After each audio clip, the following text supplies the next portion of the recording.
오늘 예배 가운데 주시는 하나님 말씀은 신약 성경 고린도후서 5장 17절 말씀입니다. 본문을 다 함께 읽겠습니다. 그런즉 누구든지 그리스도 안에 있으면 새로운 피조물이라. 이전 것은 지나갔으니 보라 새 것이 되었도다. 아멘. 함께 읽은 말씀을 가지고 그리스도인의 변화된 삶, 이러한 제목으로 함께 은혜를 나누고자 합니다. 우리가 예수 그리스도 하나님의 아들을 나의 구주로 믿고 영접할 때 거듭남의 영적 체험을 하게 됩니다. 이 거듭남의 체험을 통해서 우리는 변하여 새로운 존재가 되고 새로운 사람이 됩니다. 그 회심의 체험은 우리를 그리스도인이 되게 하고 하나님의 자녀가 되게 합니다. 이것은 바로 새로운 창조의 역사입니다. 요한복음 1장 12절 말씀에 영접하는 자 곧 그 이름을 믿는 자들에게는 하나님의 자녀가 되는 권세를 주셨으니 라고 분명히 말씀하고 계십니다. 우리가 영접하고 거듭나서 하나님의 자녀가 되는 이 영적 체험은 점진적으로 노력해서 인위적으로 오랜 세월 수고하고 땀 흘려서 수련하며 고행해서 이렇게 도달하는 어떤 단계가 아니라 예수 그리스도를 나의 구주로 믿고 영접하는 그 순간적으로 우리가 죄사함 받고 거듭나는 영적 체험을 통해 하나님의 자녀가 되는 것입니다.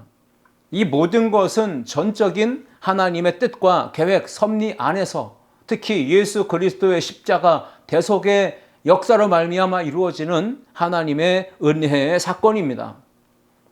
우리가 예수님을 통해서 구원받는 이 역사는 하나님의 아들이신 예수 그리스도의 생명이 내 안에 이식되어지는 사건이고 그 영적 사건과 동시에 성령님의 임재와 내주하심이 내 안에 경험되게 됩니다.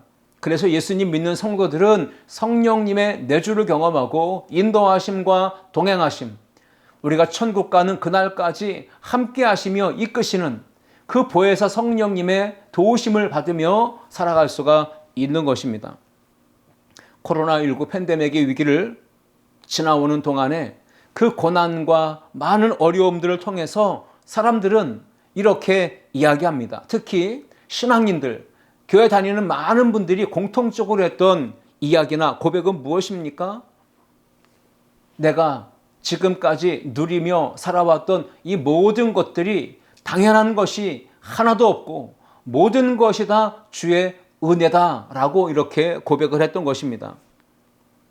사람은 고난을, 시련을, 역경을, 환난을 지나가면서 비로소 아픔을 통해 성장하고 성숙해집니다. 옛사람의 그 철부지 같은 인생은 지워지고 이제는 한 단계 업그레이드된 성숙한 철든 신앙으로 인생으로 삶을 새롭게 도전하며 살아가게 됩니다.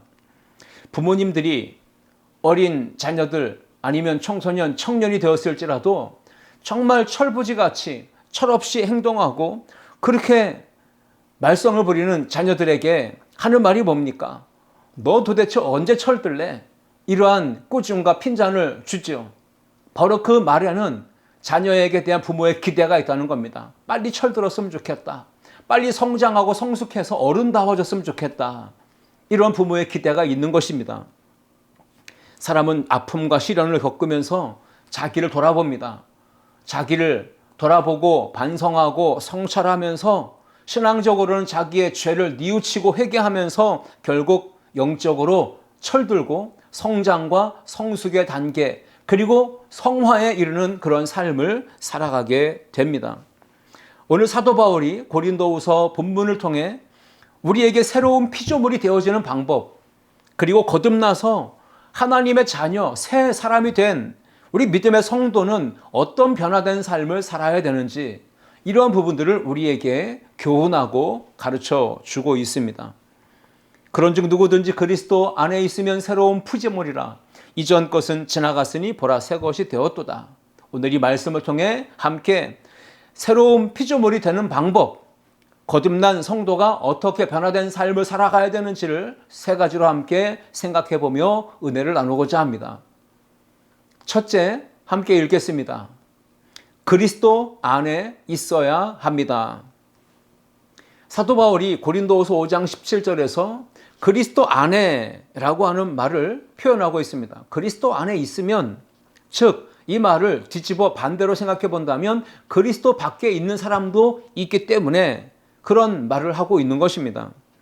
그리스도 밖에, 즉 예수, 복음, 진리 밖에 있는 사람은 반드시 누구든지 예수 그리스도 안으로 들어와야 새로운 피조물이 되고 변화된 삶을 살아갈 수가 있습니다.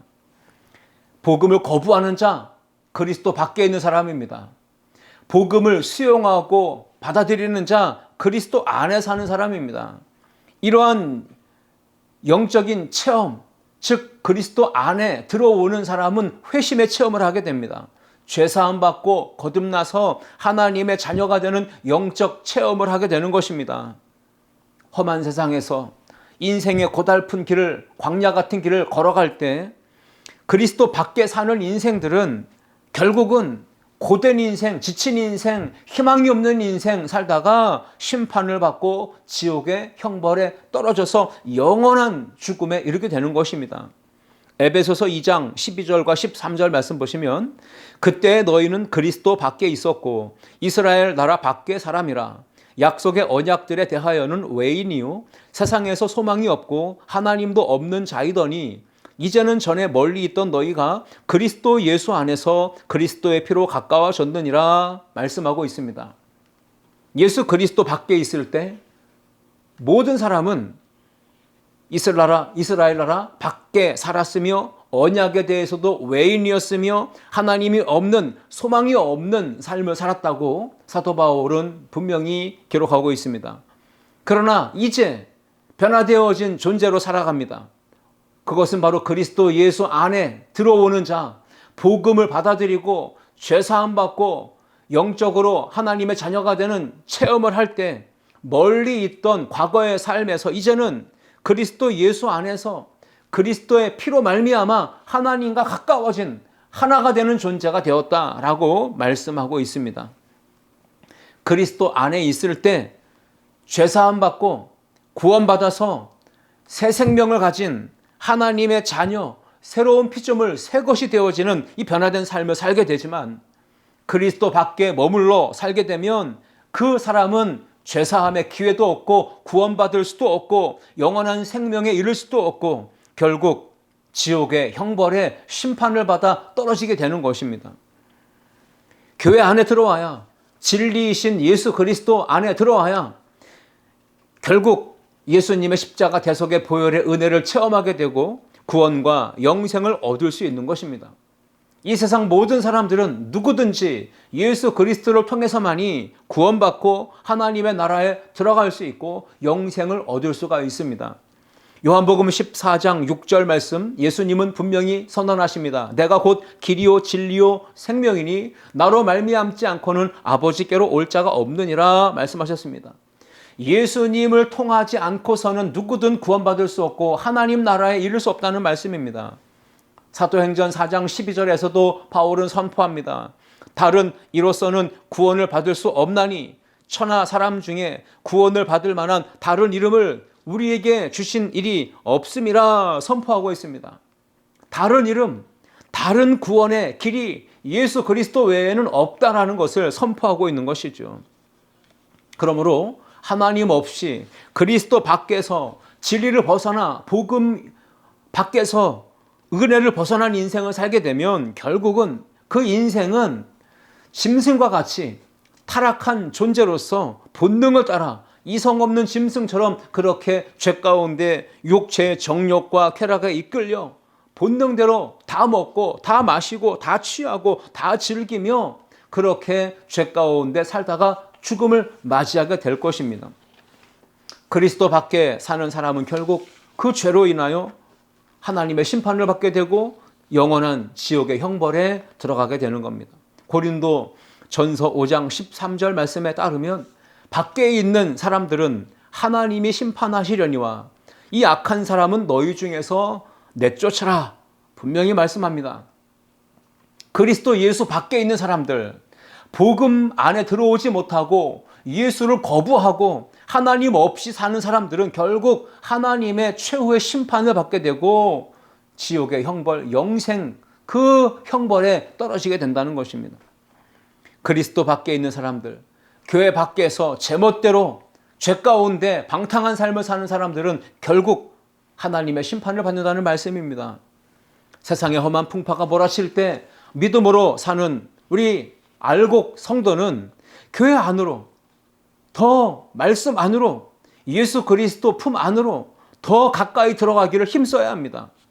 인생길 험하고 마음 지쳐 살아갈 용기가 없어질 때 우리는 누구에게 소망을 두고 누구를 가까이 해야 합니까? 생명, 길, 진리 되신 예수님을 가까이 하고 그 예수님의 품 안으로 들어와야 하는 그런 우리의 인생의 연약함이 있습니다. 날마다 주님을 가까이 하여서 알곡 성도로서 주님께 영광 돌리는 우리 모두가 되시기를 축복합니다. 오늘 본문에 보시면 사도 바울은 그런즉 누구든지 그리스도 안에 있으면이라고 말합니다. 그러니까 누구든지 이 말은 혈통이나 인종이나 언어나 국경이나 남녀 차별이 없이 모든 사람은 누구든지 예수 그리스도 안에 들어올 때 새로운 피조물, 새 것이 될 수 있다. 이것이 바로 성경이 선언하는 구원의 역사입니다. 거듭난 새로운 피조물은 어떻게 되는 것입니까? 새 사람으로 변화된 삶을 사는 것은 방법이 무엇입니까? 세상의 철학, 이론, 사상, 교육, 말, 그것으로 되는 것이 절대 아니죠. 길이요 진리요 생명 되신 예수 그리스도 안에, 즉 주님의 몸된 교회 안에 들어올 때 그 사람이 성령으로 말씀으로 말미암아 새로워지고 변화되는 것이죠. 누구든지 그리스도 예수 안에 들어오기만 하면 영혼이 잘 되고 범사가 잘 되고 강건하게 되는 은혜가 임합니다. 삶이 힘드십니까? 어렵습니까? 답답합니까? 문제가 사방에 있습니까? 세상의 종말이 다가오는 걸 보고 있습니까? 우리는 이 어려운 때, 이 환난의 때 더더욱 그리스도 예수 구원의 길, 복음 안으로 들어와야 할 줄 믿습니다. 예수 그리스도께서 내 안에 들어오시고 또 내가 그리스도 안에 속하여 들어가서 살게 될 때 우리의 어두운 인생, 삶에 밝은 변화가 일어나게 될 것입니다. 왜 그렇습니까? 빛 되신 예수님이 우리 안에 거하시기 때문에 그렇습니다. 요한복음 1장 4절에 따르면 그 안에 생명이 있었으니 이 생명은 사람들의 빛이라 말씀하고 있습니다. 그 생명이 무엇입니까? 예수님 안에 있는 생명입니다. 예수님의 생명을 가리켜 사람들의 빛이라 라고 선언하고 있습니다. 예수님은 세상에 빛으로 오셨습니다. 그러므로 어둠에 사는 그 누구든지, 절망과 흑암의 땅에 사는 누구든지, 죄 가운데 빠져서 방탕한 삶을 살았던 그 누구든지 간에 빛 대신 예수 그리스도 복음 안에 들어오게 되면 생명을 얻고 구원받고 새롭게 변화된 하나님의 자녀로서의 삶을 살아갈 수 있게 될 줄 믿습니다. 그리스도 안에서 생명과 구원 얻고 변화된 삶을 사는 성도는 매사에 감사할 수 있습니다. 찬송할 수 있고 빛 가운데로 걸어갈 수가 있습니다. 예수 그리스도 안에 있으면 삶이 새로워지고 신앙도 새롭게 변화됩니다. 예배 생활이, 기도 생활이, 말씀 생활, 경건 생활이 새로워지게 되고 그 영적인 삶에 더더욱 최선을 다해 성실하게 임하게 됩니다. 예수 그리스도 안에 들어오게 되면 성령의 능력을 체험하게 되고 그 은혜와 힘을 얻어서 담대하게 용기 있게 세상에 나아가 맡은 바 그 사명과 직분, 그 소임을 잘 감당해 낼 수가 있습니다. 예수 그리스도 안에 들어올 때 우리의 말과 생각과 행실이 변화됩니다. 그래서 성령 충만하면 가치관, 세계관, 인생관이 완전히 새롭게 변화되는 것입니다.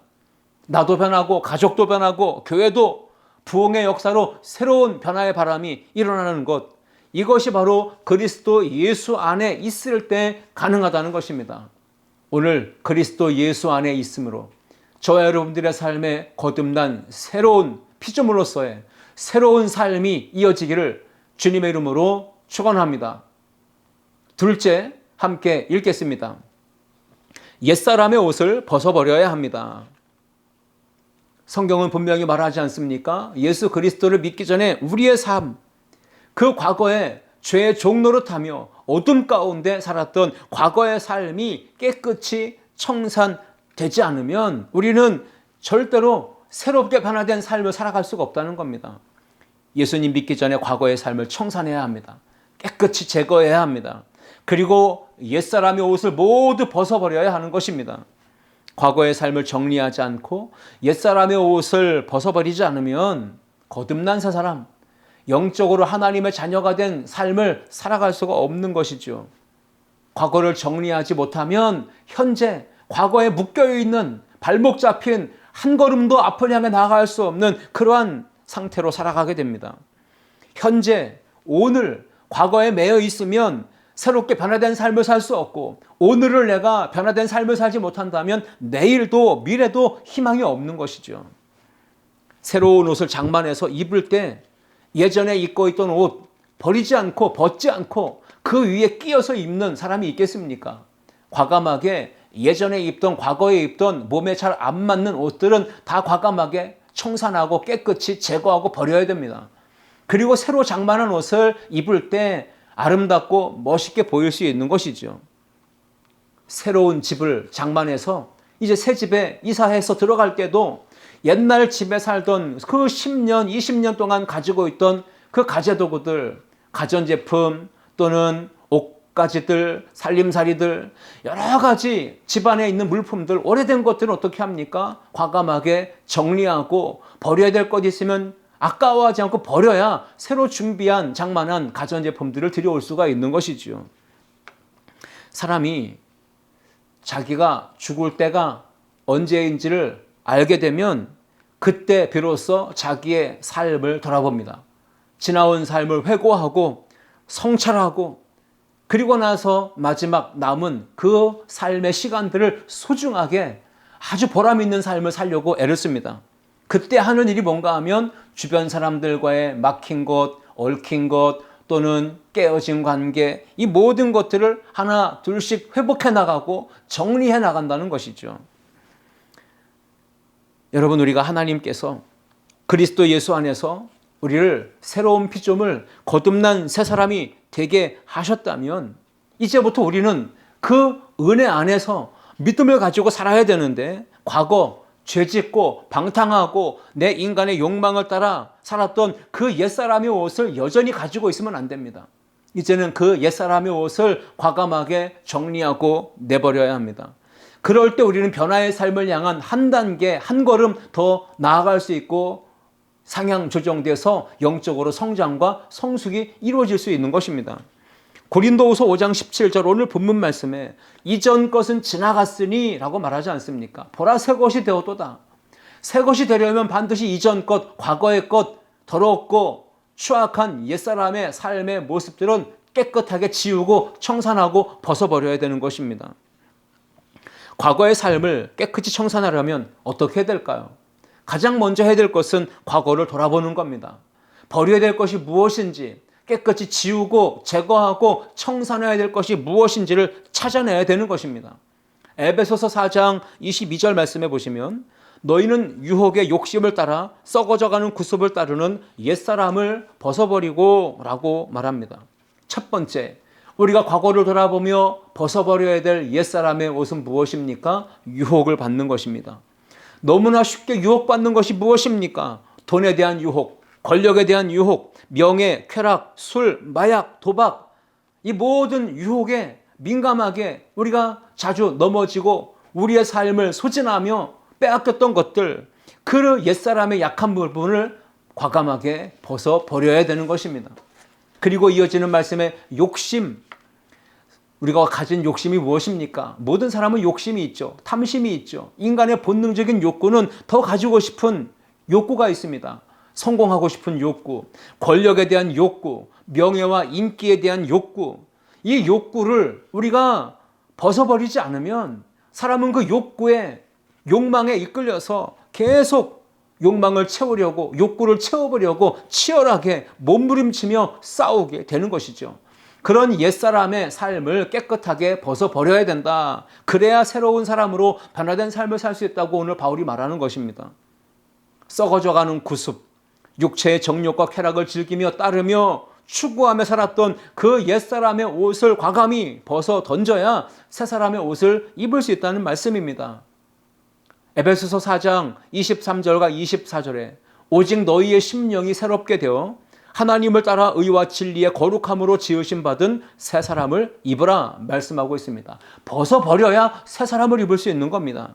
하나님의 성품대로 의와 진리의 거룩함으로 지으신 받은 새로운 사람 예수 그리스도로 옷 입으라고 말씀하고 있는 것입니다. 바울은 우리의 옛사람이 2000년 전에 이미 예수님과 함께 골고다 언덕 그 십자가에서 못 박혀 죽었다. 그래서 우리가 그 안에서 예수님과 함께 죽고 예수님과 함께 사는 부활의 생명을 가진 새로운 피조물, 새 사람이 되었다라고 말씀을 하고 있습니다. 로마서 6장 6절 말씀 보시면 우리가 알거니와 우리의 옛사람이 예수와 함께 십자가에 못 박힌 것은 죄의 몸이 죽어 다시는 우리가 죄에게 종노릇하지 아니하려 함이니 말씀하고 있습니다. 다시는, 두 번 다시는 불순종하며 음행하며 육체의 정욕과 쾌락, 욕망을 따르는 그 죄의 종노릇하며 살지 말고 거듭나서 새 사람 되었으니, 새로운 피조물 되었으니 이제는 하나님의 자녀답게 말씀을 순종하며 변화된 삶으로 성령 충만한 가운데 향기나는 믿음의 삶을 살라, 이렇게 우리에게 도전하고 있는 것입니다. 우리가 오늘 침례식을 거행하게 됩니다. 오늘 침례를 받는 분들은 침례가 무엇인지를 마음에 새기고 침례에 임합니다. 침례는 무엇입니까? 우리의 옛사람, 즉 죄에서 종노릇하던, 죄의 종노릇하던 그 옛사람이 예수 그리스도와 함께 연합하여서 2000년 전 그 골고다 십자가 그 곳에 내가 함께 못 박혀 죽었다. 내가 십자가에 달려 예수님과 함께 죽었습니다. 이런 믿음의 고백을 가지고 물속에 잠기는 거예요.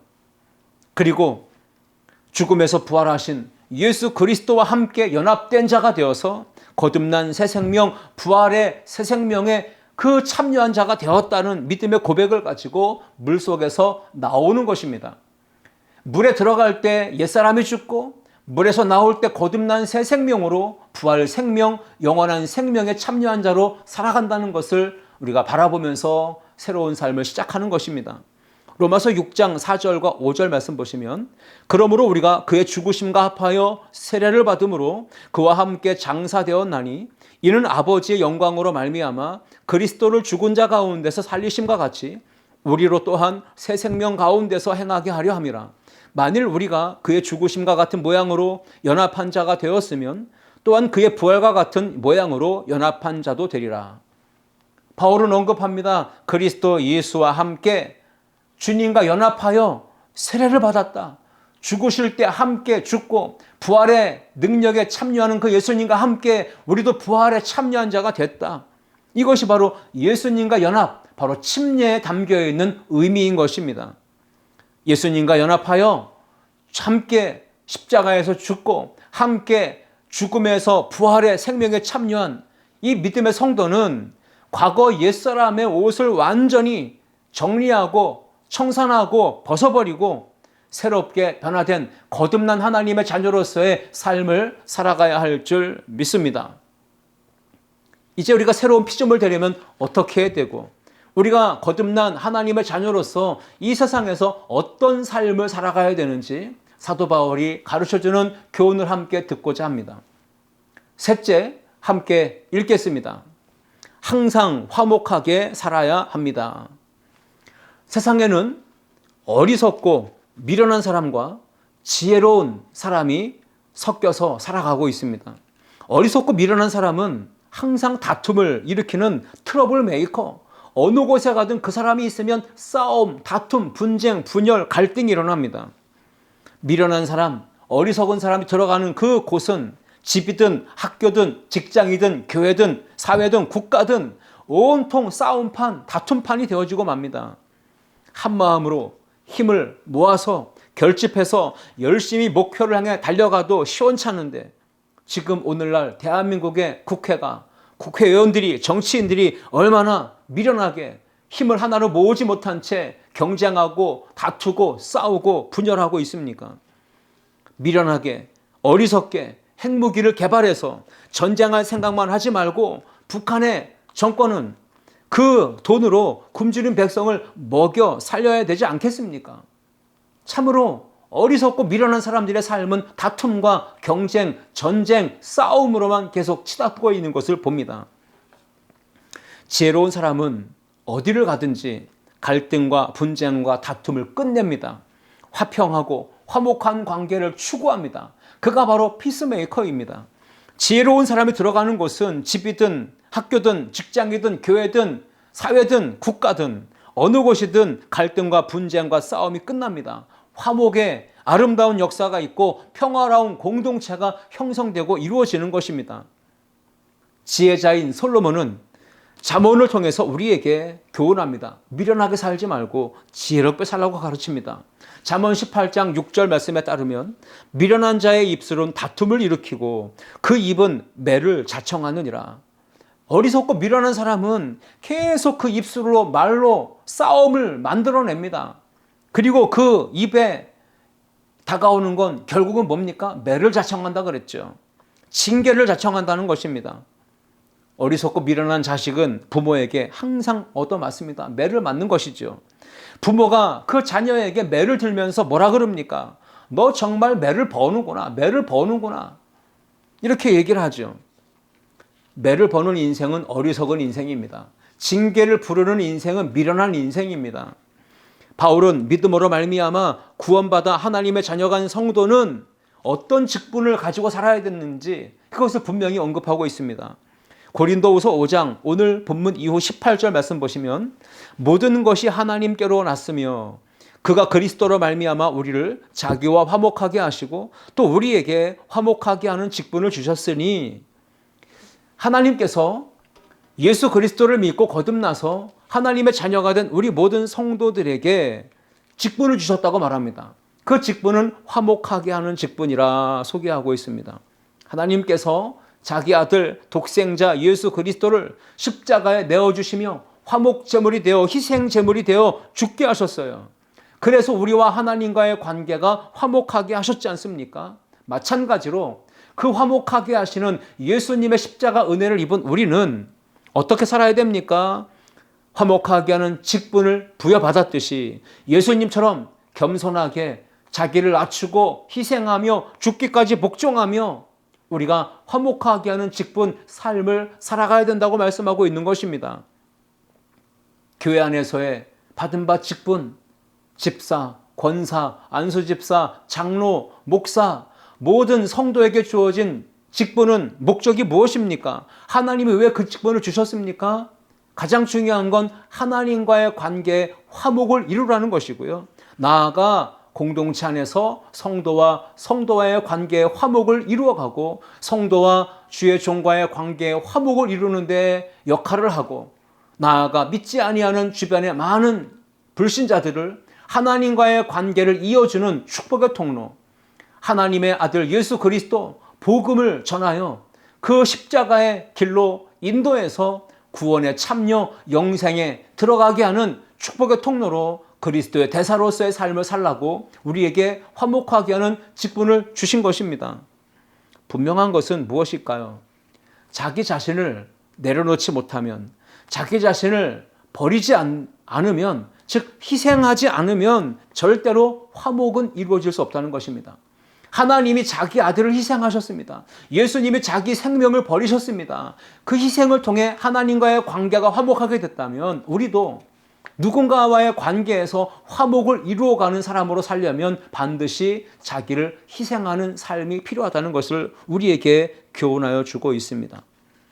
가정 불화의 원인이 뭘까요? 여러 가지 이유가 있겠지만 가장 중요한 것 한 가지를 꼽자면 자기 자신은 아무런 희생도 하지 않으면서 꼭 자녀들을 희생시키고 아내를 희생시키고 가족을 희생시킨다는 겁니다. 그래 자기는 아무것도 안 하고 꼼짝도 안 하면서 계속해서 이거 해라 저거 해라 가져와라 차려라 계속해서 심부름만 시키는 것이죠. 지금이 어느 때입니까? 우리가 정말 예수 그리스도 안에서 전쟁이 그치지 않는 이 땅에 평화가 모든 사람들에게 소원이 되어진 이 땅에 이 세상에 화목하게 하는 직분을 가지고 살아가야 될 때입니다. 마지막 때입니다. 바울은 오늘 본문 이어지는 19절 말씀에서 화목하게 하는 직분을 받은 우리 모든 성도들에게 그러면 어떻게 하면 화목하게 하는 삶을 살 수 있는지 그 방법을 하나를 분명한 걸 가르쳐주고 있습니다. 곧 하나님께서 그리스도 안에 계시사 세상을 자기와 화목하게 하시며 그들의 죄를 그들에게 돌리지 아니하시고 화목하게 하는 말씀을 우리에게 부탁하셨느니라 말씀하고 있습니다. 그렇습니다. 그들의 죄를 그들에게 돌리지 아니했다. 예수님은 세상과 자기를 화목하게 하셨어요. 하나님이 예수 그리스도를 희생시키시면서 하나님과 이 죄인된 인간을 화목하게 하는데 예수 그리스도를 희생시키셨다는 말씀입니다. 그때 하나님은 우리의 죄를 묻지 않으셨습니다. 우리의 죄를 우리에게 돌리지 아니하고 그 아들 예수 그리스도에게 지우시고 십자가에서 그 대속의 죽음 어린 양으로서 당하게 하신 것입니다. 우리에게 부탁하는 주님의 말씀 뭡니까? 화평하게 하는, 화목하게 하는 말씀을 우리에게 이제 부탁하신 것입니다. 우리가 받은 미션, 우리가 받은 사명이 있다면 평화의 왕이신 예수 그리스도, 그 십자가의 복음을 많은 사람들에게 나아가 전하는 것이죠. 그리스도의 대사요, 예수 그리스도의 생명을 전하는 축복의 통로로서의 삶을 사는 것, 이것이 우리에게 주어진 마지막 때의 사명, 직분이라는 것입니다.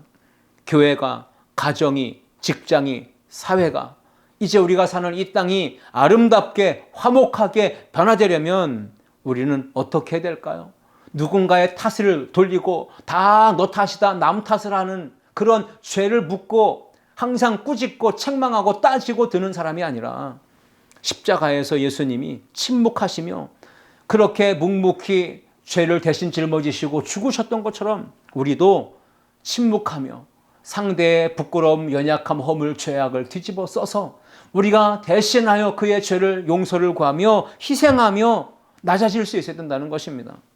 상대방에게 문제의 원인을 돌리고 탓하지 말고 그 죄를 내가 십자가 앞에 내려놓고 주님께 은혜를 구하며 화목을 추구하는 그런 믿음의 삶을 살아가라고 오늘 본문은 우리에게 교훈하여 주고 있습니다. 오늘 이 본문을 통하여 새로운 피조물이 되는 방법을 세 가지를 생각해 봤습니다. 그리고 거듭나서 새 사람이 된 하나님의 백성, 성도는 어떻게 변화된 삶을 살아야 되는지를 함께 나눴습니다. 그리스도 안에 있어야 됩니다. 그리고 옛사람의 옷을 과감히 벗어버려야 합니다. 그리고 우리는 변화된 새 사람으로서 항상 화목함을 추구하며 축복의 통로로서 복음 전도하는 삶을 살아가야 합니다. 이 말씀 붙들고 우리 모두가 거듭난 새 사람, 변화된 삶을 살아가는 주의 백성들 다 되시기를 주님의 이름으로 축원합니다. 기도하겠습니다. 사랑과 은혜가 풍성하신 하나님 아버지, 오늘 예수 그리스도 안에서 거듭나서 하나님의 자녀가 되고 영원한 천국에 들어갈 수 있는 특권을 누린 우리 모든 성도들, 하나님 이제 변화된 삶, 새로워진 존재로서의 가치관, 인생관, 세계관, 신앙관이 변화된 그러한 아름다운 성도의 삶으로 나아가도록 항상 그리스도 예수 안에서의 삶, 옛사람의 과거의 삶을 깨끗이 청산하고 이제 깨끗하고 거룩한 성화에 이루는 삶을 살도록 무엇보다 우리에게 맡겨진 화목하게 하는 직분을 잘 감당하며 가정과 교회와 나라와 민족 안에서 아름답게 쓰임받는 주의 성도들이 되게 하여 주옵소서. 예수 그리스도의 이름으로 축복하며 기도하옵나이다. 아멘.